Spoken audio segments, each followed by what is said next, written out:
আসসালামু আলাইকুম এভরিওয়ান, সবাই কেমন আছেন? আশা করি আল্লাহর রহমতে সবাই ভালো আছেন। স্বাগতম জানাচ্ছি নতুন একটা রেসিপিতে। তো আমি আজকে রান্না করব শীতকালীন সবজি চিংড়ি মাছ দিয়ে, ছোট চিংড়ি মাছ দিয়ে আমি শীতকালীন সবজি রান্না করব। এই সবজিটা আমাদের বাঙালিদের খুবই প্রিয়, কম বেশি সবাই পছন্দ করে। আমিও খুব পছন্দ করি শীতকাল আসলে মিক্স সবজি রান্না করি। তো সেটা আপনাদের সাথে শেয়ার করব। আশা করি ভিডিওটা দেখবেন, ভালো লাগবে। আপনারাও আমি যে প্রসেসে রান্না করব, যেভাবে রান্না করব এভাবে ট্রাই করবেন। তা আমি এখানে সবজিটা কেটে নিয়েছি। এখানে ধুন্দুল, সিম, ধুন্দুলটা আমাদের গাছের, আর হলো ফুলকপি, নতুন আলু কেটে ধুয়ে ভালো করে পরিষ্কার করে নিয়েছি। এরপরে হাঁড়িতে তেল দিয়ে দিলাম, পেঁয়াজ কুচি দিয়ে দিলাম। পেঁয়াজটাকে হালকা লালচে কালার করে নেব আমি।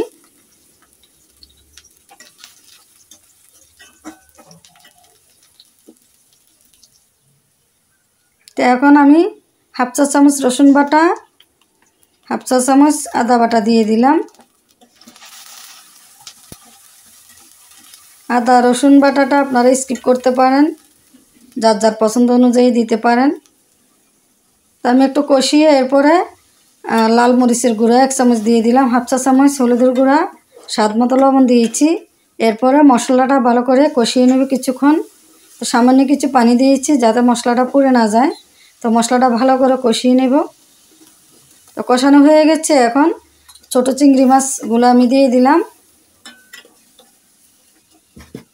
তো মাছটাকে নেড়ে ছেড়ে সব মশলার সাথে কিছুক্ষণ ভেজে নেব আমি।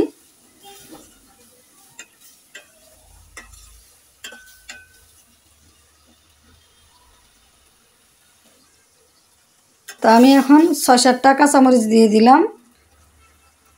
তো মাছটা আরও কিছুক্ষণ কষিয়ে নেব আমি, তাহলে সবজিটা খেতে ভালো লাগবে। তো এখন আমি সবজিটা দিয়ে দিলাম। তো সবজিটা আমি সব মশলার সাথে চিংড়ি মাছের সাথে মিশিয়ে নেব। তো আমি সবজিটা নেড়ে চেড়ে ডেকে দেব না, কারণ এভাবে কিছুক্ষণ কষিয়ে নেব।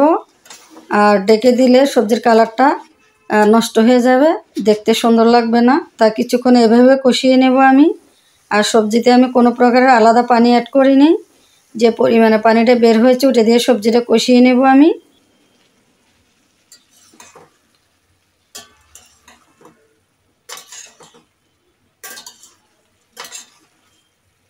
তো আমি আরও কিছুক্ষণ নেড়ে চেড়ে দিলাম।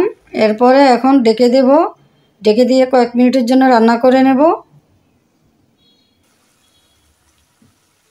তো সবজিটা আমার প্রায় কষানো হয়ে গেছে, সিদ্ধ হয়ে গেছে।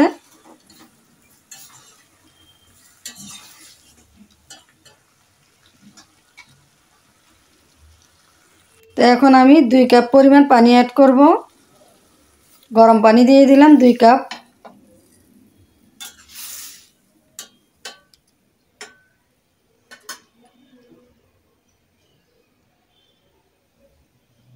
তো আমি নেড়ে ছেড়ে আরও কিছুক্ষণ জন্য ডেকে দেব, ডেকে দিয়ে রান্না করে নেব।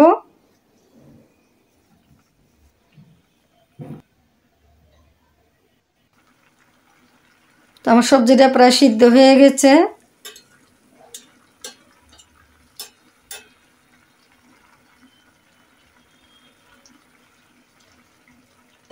তো এখন আমি কিছু ধনিয়া পাতা কুচি দিয়ে দেব আমি।